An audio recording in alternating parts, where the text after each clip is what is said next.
तो क्यों दें आपको वोट। कारवां पहुंच चुका है दिल्ली से सटे गाजियाबाद में। गाजियाबाद उत्तर प्रदेश का एक बहुत ही महत्वपूर्ण शहर है, ग्रामीण इलाके भी यहां पर है। 5 विधानसभा की सीटें हैं, तो जनता के क्या सवालात हैं, क्या उनके मुद्दे हैं। हमारे साथ यहां पर गाजियाबाद के कई लोग मौजूद हैं, वो उनसे सवाल जनता से पूछ सकते हैं। ये तमाम लोग चर्चा की हम शुरुआत करें उससे पहले सबसे पहले जो हमारे साथ यहां पर मेहमान हैं उनसे मैं आपका तारुफ करवा दूं, उनसे मुलाकात करवा दूं। भारतीय जनता पार्टी से हमारे साथ एसपी सिंह जी यहां पर मौजूद हैं, कांग्रेस से नरेंद्र राठी हमारे साथ बने हुए हैं, समाजवादी पार्टी से मनजीत सिंह जी हमारे साथ जुड़ चुके हैं, बीएसपी से राम प्रसाद प्रधान हमारे साथ जुड़े हुए हैं और आम आदमी पार्टी के ठाकुर देवेंद्र सिंह भी हमारे साथ यहां पर मौजूद हैं।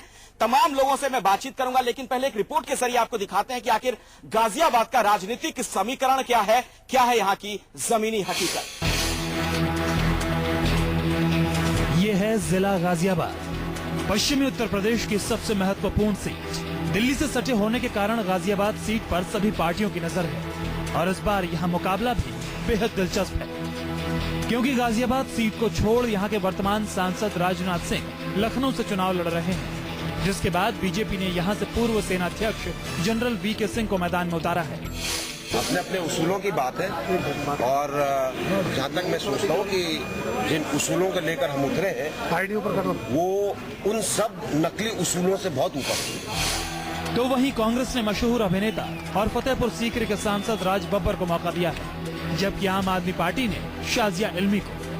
कहने को बहुत कुछ है, गिनतियां गिना के, मुद्दे गिना के, मैं प्रमुख 5 नहीं, मैं प्रमुख एक ही बताऊंगा, बेहतर गाजियाबाद का इरादा। पिछली बार मैं बहुत ही पैदल हूँ उनमें, तो पर मुझे लगता है कि अच्छी खासी सीटें आएंगी। इसके अलावा गाजियाबाद से समाजवादी पार्टी ने सुधन रावत को और बीएसपी ने ब्राह्मण दलित कार्ड खेलते हुए मुकुल उपाध्याय को टिकट देकर इस सीट को बेहद दिलचस्प बना दिया है। गाजियाबाद संसदीय क्षेत्र में कुल 5 विधानसभा सीटें हैं, जिनमें से 4 सीट बीएसपी के पास है तो 1 सीट अजीत सिंह की पार्टी इंडियन नेशनल लोकदल के पास। यानी ये सीट बीएसपी का मजबूत गढ़ है। लेकिन यहाँ के जातीय समीकरण की बात करें तो कुल 20 लाख आबादी वाली सीट पर करीब 4 लाख मुस्लिम मतदाता हैं और इतनी ही आबादी दलित वोटरों की है, जो यहाँ की हार जीत में अहम भूमिका निभाएंगे। इसके अलावा यहाँ गुर्जर वोटरों की संख्या करीब 1.25 लाख, ब्राह्मण वोटरों की 2 लाख और सिख समुदाय की जनसंख्या भी करीब 1.25 लाख है। जो मतदान के दिन किस करवट बैठेंगे ये कहना फिलहाल कठिन है, क्योंकि गाजियाबाद की जनता राजनाथ सिंह की सीट छोड़ने से नाराज है। तो वहीं उनका ये भी आरोप है कि यहाँ तीनों ही प्रमुख पार्टियों यानी कांग्रेस, बीजेपी और आप ने उन पर बाहरी उम्मीदवार थोपा है, जिसका खामियाजा इन पार्टियों को भुगतना पड़ सकता है। अब देखना यह है कि 10 अप्रैल यानी मतदान के दिन गाजियाबाद की जनता किस उम्मीदवार पर अपना भरोसा जताती है। यूं तो गाजियाबाद से कई बड़े नेता सांसद रहे हैं, लेकिन इलाके की किस्मत नहीं बदली। क्या साल 2014 का लोकसभा चुनाव गाजियाबाद को कोई ऐसा सांसद देगा जो अपनी तकदीर बदलने की जगह इलाके की तस्वीर बदलने पर ज्यादा ध्यान दे। कैमरामैन अविनाश कुमार और अपने सहयोगी पीयूष गौड़ के साथ जितेंद्र शर्मा, गाजियाबाद, न्यूज 24। इस रिपोर्ट में आपने देखा कि आखिर गाजियाबाद की हकीकत क्या है। हमारे साथ भारतीय जनता पार्टी से यहाँ पर एसपी सिंह जी मौजूद हैं। आपके उम्मीदवार हैं general VK Singh, Rajnath Singh party के अध्यक्ष। क्यों उनको पलायन करना पड़ा? नहीं, पार्टी के अध्यक्ष थे, बहुत कुछ कर सकते थे इस इलाके के लिए। नहीं, पलायन वाली कोई बात नहीं। ये जो कुछ भी हुआ है पार्टी की रणनीति के तहत हुआ है। पार्टी ने एक योजना के तहत, पार्टी चूंकि 8 क्षेत्रों में हम लोग रिप्रेजेंट कर रहे हैं, 8 क्षेत्रों में हम रिप्रेजेंट कर रहे हैं, तो इसलिए पार्टी ने अपनी योजना के तहत। नहीं, एक मिनट आरोप ये लग रहे हैं कि राजनाथ सिंह ने तमाम दावे किए थे यहाँ पर। उन्होंने कहा था कि मेट्रो को मेरठ तक पहुंचाएंगे, इसके अलावा 1400 करोड़ रुपए निवेश लाने की बात कही थी उन्होंने। ऐसा उन्होंने कुछ नहीं कहा, जनता की शिकायत है। क्या इस वजह से राजनाथ सिंह को यहाँ से जाना पड़ा? नहीं, राजनाथ सिंह जी ने जो वायदा किया था मेट्रो को गाजियाबाद लाने का, सिटी में लाने का, वो वायदा मेरठ तक ले जाने की बात कही। मेरठ तक ले जाने का उनका प्रस्ताव था। शासन भी उसमें है, केंद्र सरकार भी उसमें इन्वॉल्व है। केंद्र सरकार की अगर चाहेगी नहीं, जैसे दिल्ली की सरकार पलायन कर गई, जैसे केंद्र की सरकार को पलायन करना पड़ेगा इसी बात को लेकर। तो राजनाथ सिंह को क्यों पलायन करना पड़ा सर? लखनऊ क्यों जाना पड़ा? राजनाथ सिंह जी गए हैं एक गाजियाबाद को अच्छा कैंडिडेट देकर। जनरल वीके सिंह एक बहुत अच्छा कैंडिडेट है, ऐसा कैंडिडेट जो देश की रक्षा के लिए 42 साल जिसने काम किया है। यहाँ पर नरेंद्र राठी भी है, कांग्रेस से हैं। सर, राज बब्बर की जरूरत क्यों पड़ गई आपको? बाहर से प्रत्याशी लाना पड़ा? देखिए, आदरणीय राजनाथ सिंह जी यहाँ 5 साल में दिखाई नहीं दिए। सर, राज बब्बर की मैं बात कर रहा हूँ, आप अपनी बात कीजिए, मैं आप राजनाथ सिंह की बात कीजिएगा। आदरणीय राज बब्बर जी ने यहाँ पर 25 बार किसानों की लड़ाई लड़ते हुए जेल गए हैं उन्होंने फिरोजाबाद से सांसद थे वो, तो लड़ाई यहाँ लड़े थे। लड़ाई यहाँ किसानों की, पूरे हिंदुस्तान के किसानों की लड़ाई उन्होंने लड़ी है, पूरे हिंदुस्तान के, खासकर गाजियाबाद के बजड़ा में वो 25 बार जेल, किसानों की लड़ाई लड़ते हुए जेल गए। हमारे साथ यहाँ समाजवादी पार्टी से भी हैं, मंजीत सिंह साहब हैं। मंजीत जी, सरकार में आप हैं उत्तर प्रदेश में, एंटी इनकम्बेंसी है, लॉ एंड ऑर्डर एक बड़ी समस्या है। लोगों के सामने सबसे बड़ी दिक्कत यह है कि लूट की घटनाएं, हत्या की घटनाएं, तमाम तरह की घटनाएं हो रही हैं। आजम खान साहब की भैंस खो जाती है, पूरा सरकारी अमला लग जाता है उसे ढूंढने में। आम लोग की आप लोग सुनते नहीं, क्यों आपके उम्मीदवार को कोई वोट दे? नहीं, ऐसा कहाँ है, रिपोर्ट तो दर्ज होती है और सर रिपोर्ट भी कम दर्ज होती है और रिपोर्ट दर्ज हो भी जाती है तो न्याय। हाँ, मुख्यमंत्री जी का ये आदेश है कि अगर कोई भी आदमी तहरीर लेके थाने में जाता है उसकी रिपोर्ट दर्ज होती है। ऐसा नहीं है। बीएसपी से हमारे साथ यहाँ पर राम प्रसाद प्रधान जी मौजूद हैं। सर ये बताइए, गाजियाबाद में विधानसभा की 5 सीटें आती हैं, उनमें से जो 4 सीटें हैं वो आपके पास हैं। ऐसा क्या वहां पर आपके विधायकों ने किया कि सांसद के लिए लोग वोट डालें आपको? हमारे विधायक जी ने, बहन जी ने, जी है पूरे उत्तर प्रदेश में ऐसा काम करके दिखाया। आज तक कोई भी आज तक कोई मुख्यमंत्री। गाजियाबाद में सड़कों की हालत खराब है, खस्ता हाल है, सबसे बड़ी दिक्कत नालियों की समस्या है, जाम की समस्या है। आपके 4 विधायक आते हैं गाजियाबाद में, 5 में से क्या क्या उन्होंने? सपा की सरकार है, सपा सरकार फेल हो चुकी है। जो हमारे विधायक है पूरी कोशिश कर, जो उन्हें गेंद दूसरे की पाले में डाल दो। पूरी है, सपा की सरकार है, यहाँ गुंडागर्दी चरण सीमा पे। आज पूरा उत्तर प्रदेश का पूरा देश बहन जी को याद कर रहा। ठाकुर देवेंद्र सिंह यहाँ पर आम आदमी पार्टी से हैं। देवेंद्र सिंह जी, साजिया इल्मी आपकी उम्मीदवार हैं। पहले खबर आ रही थी कि दिल्ली से वो टिकट चाहती थी, बाद में मजबूरन यहाँ आना पड़ा और आप ही के पार्टी के कई लोग, आम आदमी पार्टी के लोग, गाजियाबाद के लोग ये कह रहे हैं कि वो प्रचार तक में हिस्सा नहीं ले रही हैं। अनमने ढंग से चुनाव लड़ने का क्या मतलब है फिर? नहीं, ऐसा नहीं है। अगर जो कर रहा है गलत कर रहा है। आप परमिशन हमारा देखिए, परमिशन के अंतर्गत ही हो रही है। एक बात तो लोग कह रहे हैं साजिया इल्मी कहाँ है? जनता ढूंढ रही है उन्हें। जनता है, इस समय है, जनता है यहीं पे। अभी कोर्ट में गई है, वकीलों से मिली है, ऐसा नहीं है। जनता के वकीलों से क्यों मिल रही है? आम लोगों के बीच जाना चाहिए। अरे क्या वकील आम लोग नहीं है? ये तो गलत बात है। अरविंद केजरीवाल गाजियाबाद में रहते हैं, कर्म भूमि उन्होंने दिल्ली बना ली, क्यों? उत्तर प्रदेश की जनता के बीच भी तो जा सकते थे। बिल्कुल जा सकते, अभी भी है, ऐसा नहीं है। पूरा भारत एक है, इसे बांटना हमें लगता है गलत होगा। नहीं तो दिल्ली पे फोकस क्यों? क्योंकि मीडिया के कैमरे हैं वहाँ पर। नहीं, ऐसा भी नहीं है। ये गलत बात कहा जा रहा है। बनारस में जा रहे हैं, मोदी जी के अगेंस्ट में जा रहे हैं। ये तो देखिए, फोकस तो वहाँ नहीं है। सारा फोकस मीडिया तो मोदी जी के ऊपर हो रहा है। चलिए ठीक है, हमारे साथ यहाँ की जनता भी है। 1 मिनट, मैं यहाँ की जनता से भी सवाल लेना चाहूंगा, उनसे ही पूछते हैं उनकी समस्या क्या है। 1 मिनट, एक करके आराम से। मेरा सवाल है बसपा और सपा से। हाँ, क्या सवाल है? सवाल बोलिए। सवाल ये कि सपा की सरकार में 2 साल में 101 दंगे हो गए यूपी में। आप इसको देखिए, इसका जिम्मेदार कौन है? दंगों का जिम्मेदार सर, ये एक बड़ा सवाल है। 1 मिनट में आता हूँ। मंजीत जी, दंगों की बात हो रही है, आप भारतीय जनता पार्टी पे आरोप लगाते हैं सांप्रदायिकता को लेकर। ये भी तो एक तरह की सांप्रदायिकता है ना यहाँ पर। क्यों वोटों के ध्रुवीकरण के लिए ये सब कुछ किया गया? सरकार कहाँ थी? लॉ एंड ऑर्डर नहीं है? क्यों दंगे हुए? क्यों लोग मारे गए? तो दंगे तो कराई बीजेपी ने। सर सरकार में आप हैं, सरकारें क्यों होती हैं? सरकार में है, मगर बीजेपी की तो आदत है पूरे देश में दंगा कराना। सर मैं उत्तर प्रदेश के दंगों की बात कर रहा हूँ जहाँ आप सरकार में है। प्रदेश में बीजेपी के दोषी हैं दंगों में, उनको स्वागत किया जा रहा, सम्मानित किया जा रहा दंगाइयों को। दंगाइयों को आप सम्मानित करें, ये भी एक आरोप है। नहीं, मेरा सीधा सा सवाल, क्या कोई मैच फिक्सिंग है आपके और एसपी के बीच में वोटों के ध्रुवीकरण के लिए? बात क्लियर करना चाहूंगा, जहां तक मैच फिक्सिंग की बात है, ये सपा, बसपा और कांग्रेस, ये तीनों की मैच फिक्सिंग रहती है। जो बाहर विरोध की राजनीति करते हैं, अंदर सब मिलकर गठबंधन की राजनीति करते हैं। इमरान मसूद आपकी पार्टी के नेता हैं। इमरान मसूद को आपने अभी भी प्रत्याशी बना रखा है, यहाँ तक कि चुनाव आयोग में जा रहे हैं कि उनकी जो उम्मीदवारी हो कैंसिल ना हो। उन्होंने जिस तरह की भाषा का इस्तेमाल किया, वो भी तो एक तरह की सांप्रदायिकता है।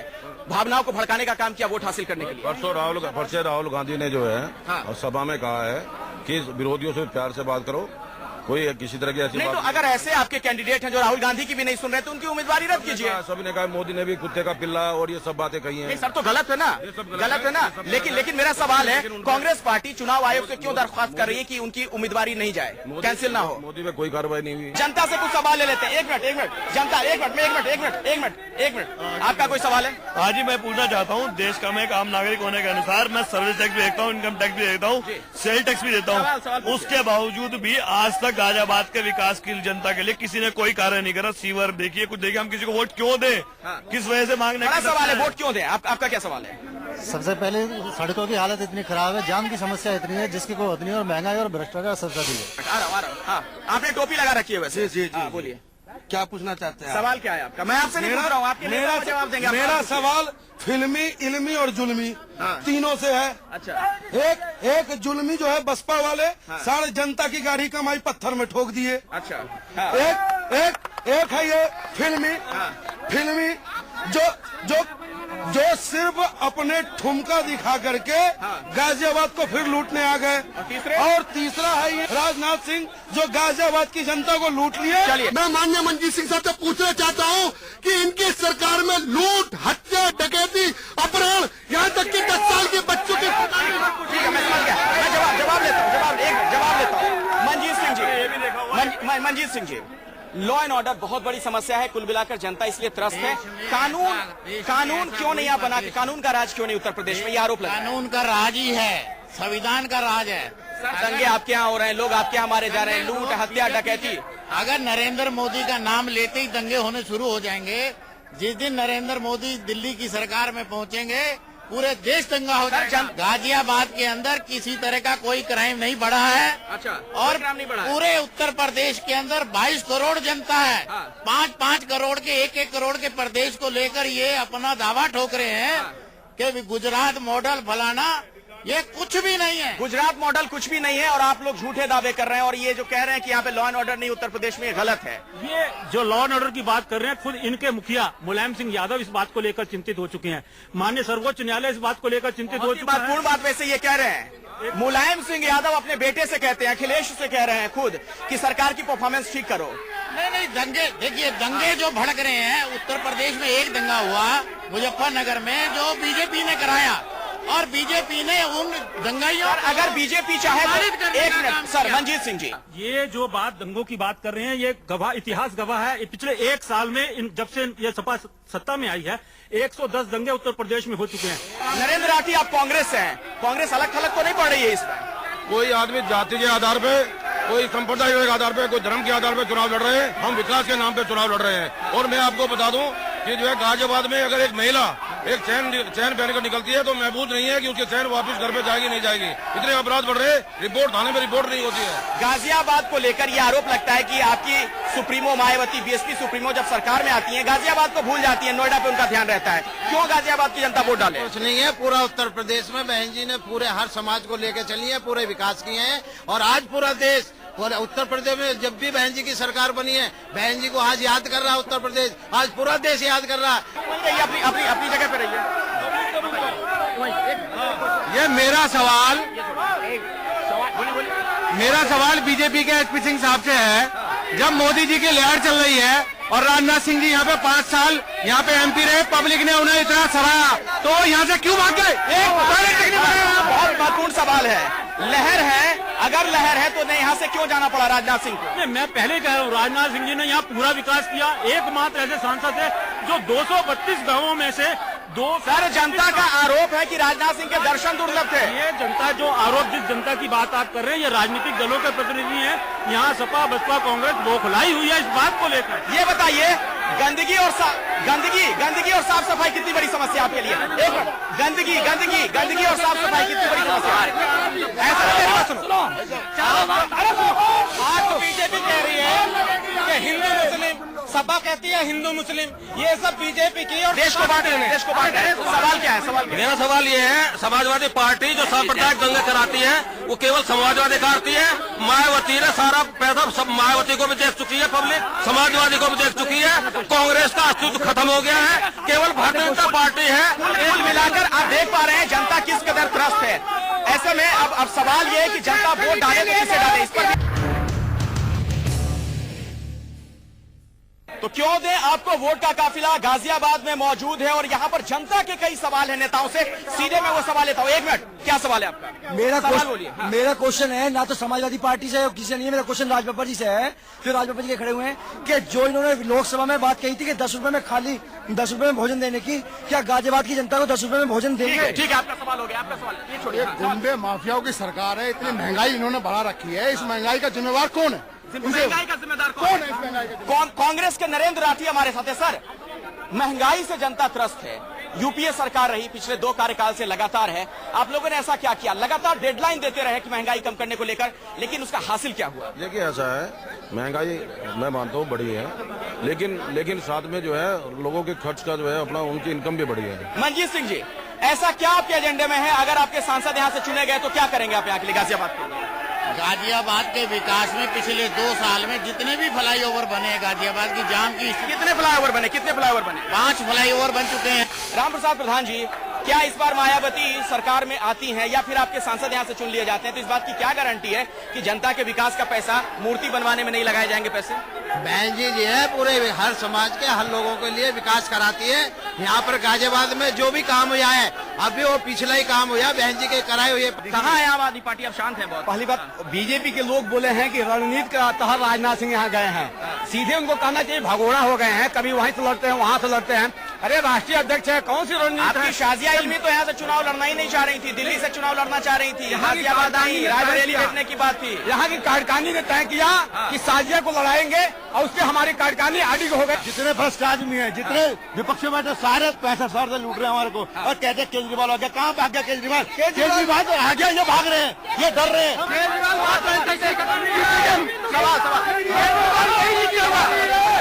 झाड़ू इस बार नरेंद्र मोदी हारेगा। मेरे सुनो, इस